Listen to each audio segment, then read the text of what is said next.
Happy to welcome you back to the Manny Diaz Show. Joe Zagacki and Don Bailey Jr. and University of Miami head coach Manny Diaz. Hurricanes this week at home against Central Connecticut State, 12:30 kickoff. Let's talk about how hard it is to win games and maybe dive into winning. And I'll use this as an example. Last week, there are two teams in the league, Pittsburgh and Virginia. The two quarterbacks, Pickett and Armstrong, between them, coach, threw for 950 yards and 10 touchdowns, and they didn't win. Winning is hard. It is, and sometimes it's a learned behavior, and every team learns it a different way. It obviously, the way we start our season, we've got some guys that need a little bit of boost with their confidence, and maybe side of the ball that you need a little bit of boost with their confidence. So when you get a chance to get a win and get the feeling that comes with the win, and guys start to improve their level of play, their level of performance, that it brightens everything up on the football team. So I think this is a great weekend for us, a great opportunity this week in practice to go through some hard things. You know what I mean? And it's a week to focus on Miami, and the whole goal is to end up in a winning locker room Saturday afternoon.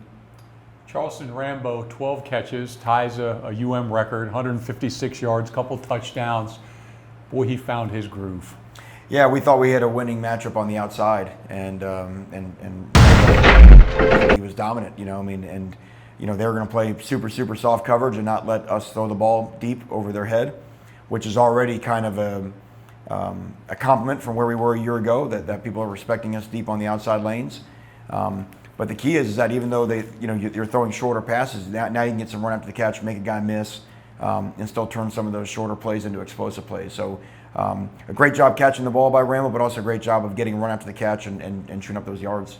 What I liked on one touchdown catch is he found himself open in the back of the end zone and stayed open. Some guys think they get open, then they start drifting and end up getting themselves covered. Yeah. But he was very mature. Yeah, you got to find a hole in the zone, you know what I mean, and sit down and show your hands to the quarterback. And it was crazy how kind of nonchalant he caught the ball. It was like he was playing catch out in the backyard. Yeah. I don't know if he'll ever have an easier touchdown than that one, but I have a suspicion it's not going to be his last. Coach Romello Princeton came in, a freshman, a young man from Miami Northwestern, and he had his 3 catches and looked very, very comfortable for his age. Yeah, he did, and not easy catches, right. and easy parts of the field. So. He's been more and more confident as he's learned what to do every day in practice, and you see his role start to expand. And I think you'll see more and more guys in that freshman class impact our team as the year goes on. I think a lot of people are asking a little bit about some of those guys. Taylor, the big defensive tackle, James Williams has played, Cam Kitchens has played also. How do you see their development, and can they have an impact as the season goes on? Oh, I think they have to. I think they have to. But especially the ones that weren't here in the spring. One of the things that's happened in college football, because training camp keeps getting chopped. Yeah. Right? You used to have 2-a-days, you have to have 29 practice opportunities, and then that went to 25. But it's really not. One of your 25 practices is the walk through the day before the Alabama game. That's not really a practice to get your team better. So with what they've done with training camp and limiting your practice opportunities, if you're not around for spring, the way we have to look at it is September is almost a continuation of training camp for some of your freshmen. You're still teaching them, you're still trying to groom them, you're still trying to learn. And that's why in our mind there's 2 openers to a season in a way. There is your season opener, and then there's the conference opener. And then our conference opener is a little bit unique because it's followed by a long bye. So you almost had, you've got your run of games in September, and you take this long break. You don't play again until almost mid-October. So now that's a lot more seasoning for some of those young players in terms of their knowledge of scheme and how to play fast at a collegiate level. They may be a lot different what they are on October 12th than what they were on September 12th per se. So that's all part of the development process. Coach, Borregalis again comes up with a 55-yard. Unfortunately, he misses the 27. I don't know what I would have traded for. Probably I would have rather had him make the 27 because of the momentum, but at least you now know during a game this freshman can make it happen from 55. That's right, and obviously we knew he was going to miss some point. They're not robots, but either way, even though the kick late was significant because it got it back to a 1-score game and gave us a chance to come back and win the game.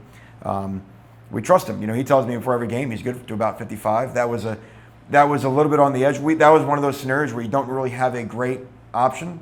Punting's not a great option there. Going for it on 4th and 10 is extraordinarily low percentage. And trusting Andy to go out there and kick it, that turned out to pay off. Coach, how often do they? I mean, do you trust what they tell you, or you have your own number in your head what you've seen? Because I'm sure they think they can kick it 65. Well, I trust what I see, and that's why we chart all these kicks in practice, and you watch them in pregame warmups, and the protection was really good too, and that's important as well because sometimes those long kicks are easier to get blocked. Every team, it's going to happen probably every year. Teams going to find themselves up against the ropes, right?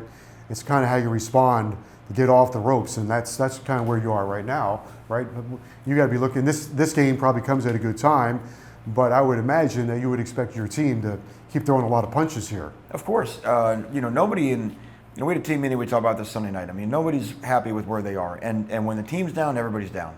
There's no player who's, well, I'm doing fine. It's the team's problem. It's all of our problems, and that means also we're all the solution. And it takes a sense of urgency. When you're somewhere where you don't want to be, if you just stay there, you're going to continue to be where you don't want to be. So it takes a lot of fight, drive, courage to change your setting. We have that in our control, and I think that's what our players believe. And I think it's hard to understand on the outside. Is we have the chance to change what we've seen. And the definition, I told the team this after the game, of mental toughness, which we talk about all the time, is not letting prior results dictate future performance. It's easy to think, well, because they've done this, they will continue to do this forever. We know that that's not true in sports. That's why we watch sports, right? Our guys are in control of our next performance. And what we did in the past doesn't matter. It's a new deck of cards every week, and we have to make sure that we deal it the way we want it dealt. Coach, offensive line every week has had a new lineup, and that's through history. That's not what you want at that position. You'd like to have the same guys for 25 years, if they're the right 5 guys. Right. But you're still working through those rotations. Yeah, and now part of that is injury enforced. I'm not sure if we'll have Jalen back. That's not ideal, and you come out of camp, you think you've got something, and you get into these games, and it's a little bit different in games. It just is, You find out a little bit more about yourself, and it's left us a little bit unsettled. I think there's a way about the offensive line, though, in terms of understanding as the games go on what those guys can do and how they can function together and how we can help them out schematically. You mentioned if you throw the ball, 50 some odd times, you're going to have some bad downs in pass protection. That's just going to happen, and to be able to, establish more of a run game and get some more type of things going like that, I think that's all part of our control and part of our self-scout as well. You have this game against Central Connecticut State before Virginia. This game probably is going to be a lot about Miami, right? What do you hope to achieve in this game, finding out about Miami? Well, the things that we're emphasizing all week. One is to make sure that our physicality is not in question. It doesn't matter what uniform, who you're playing, you control your physicality. And that is defined by what do your feet do on contact. It's not an opinion. Your feet stop on contact, your feet run on contact. Now, you may be contacting a bigger guy or a smaller guy, that's that guy's fault, or that's that guy's. But you don't control that guy's size. You do control your response to when you are moving at force and you collide into something, what your feet do tells you everything about your physicality. So we've got to make sure that we run through contact. That's blocking, that's tackling, that's breaking tackles, it's doing it all. Certainly, we've got to do a better job protecting and getting the football out. And again, it doesn't really matter who you play. If you put the ball in harm's way, anybody can turn you over. If you don't secure it high and tight, if we put our quarterback in vulnerable positions where he can fumble it, all these things that lead to turnovers really don't matter what team you're playing against. We've got to catch the ball better, right? If you're wide open for a touchdown, if the guy's got crimson jerseys on around you or green jerseys or blue jerseys like this weekend, it doesn't really matter. You're wide open, catch the ball. There is no opponent that affects whether we catch the ball when it's thrown. And the one I'm talking about especially is we have to make our layups, right? There are hard plays, and we have good enough players to make our layups and just make the plays that are there. We've been dropping layups, missing our layups, and it's very hard to stay on rhythm offensively when you do that. And then the last thing, and these are all a little bit tied in together, is red zone efficiency on both sides. We had them defensively 3 times on third down in the red zone. All 3 were converted that led to touchdowns. Offensively, we mentioned the one time we were down there, could have been 14-3, and it's been too much. It's been too often. The game it's about points. There's only two ways to get points: long touchdowns or red zone scores, right? So if defensively, if you're not giving up long touchdowns, offensive, if you're having a hard time scoring long touchdowns, the game's going to be won or lost in the red zone. That's where the points are.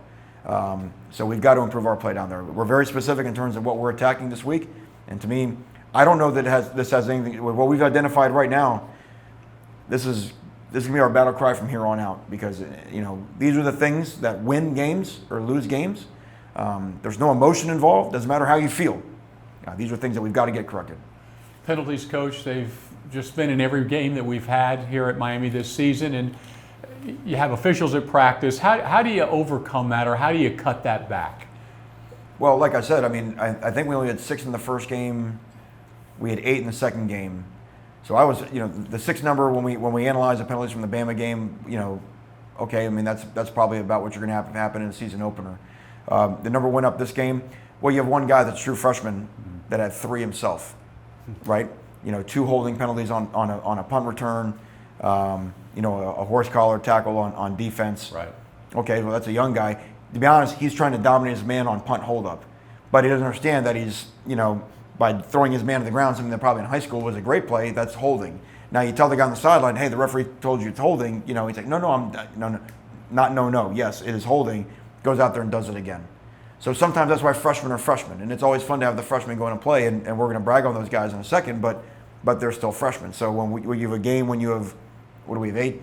I'm trying to remember, get the 3 confused, but one guy has 3, that's a big part of it, Is there, I know everything ties together, is there one part of the defense you're more satisfied with than the other, whether it's maybe the front 7 play, or feel pretty good about the front 7, you got to go fix the secondary, or vice versa? Yeah, it's been, over 3 games, it's been the front 7. Our front 7 is much improved from where we were a year ago. That's still the foundation of playing great defense. Now the frustration is, why are we not getting the results defensively that we think we should? This past game, tackling. We were not as good on third down this game as we were in the App State game. We're still leveraging a lot of people to third down and longs. Why are you doing that? Because you're really, really good in the front 7. The majority of the rushing yardage that came against us did not come tackle to tackle. They came with the ball bouncing, sort of what we call it, falling off the table on both sides. The game was, all of their yards came in the alley. Now those yards all count too. But that is also a sign of respect that they didn't feel with their big physical Big Ten offensive line. They didn't feel like they could block us in the rallies. They couldn't, and they had a hard time protecting their passer for the majority of the game. And so those guys. If we can continue to hold that, we can fix the other things. But to me, I'd rather it be that way than the other way around. If I was more worried about the front 7 and felt good about the back end, I'd probably be more concerned at this point. Speaking of front 7, Harrison Hunt is quietly having a very good year through all 3 games to this point. Yeah. And what is his best attribute? He flashes every game because he's so athletic. So they left him one-on-one on a zone play, and he's just so quick. Guys don't see, offensive linemen don't see guys with his skill set very often, and he can go back there and finish a play. In addition to, he's got pass rush ability because of his athleticism. So, we're so blessed that we can rotate guys in there. And I think that's the secret sauce, is that our defensive line is staying fresh during the course of the game, so they can be relentless in terms of getting after the offensive line. All right, well, we got a long way to go. We have 2 games coming up here. Miami has 2 games coming up in less than 14 days. So a lot of things can go right in the next 12 days, right? And so next one is Central Connecticut State. Very best of luck on that one. Okay, thank you. All right, that's University of Miami head coach Manny Diaz. Stay with us. We will continue on the show right after this. With UHealth Virtual Clinics, you can see our experts in every specialty wherever you are. University of Miami health system providers are available here for all your healthcare needs. All you need is a phone or tablet to schedule a virtual visit with us. See a UHealth provider virtually today or at a time that's convenient for you. Visit umiamihealth.org/virtual clinics or call 305-243-4000. The school bus. The Zach Wagon. Wally. No matter what you call your car or why you're letting it go, AutoNation will buy it, and you don't have to buy one from us. We're paying top dollar right now. So go to AutoNation.com or come see us for a super easy appraisal. Get paid on the spot, and you can deposit it the same day. Visit any AutoNation store or AutoNation.com. What drives you drives us.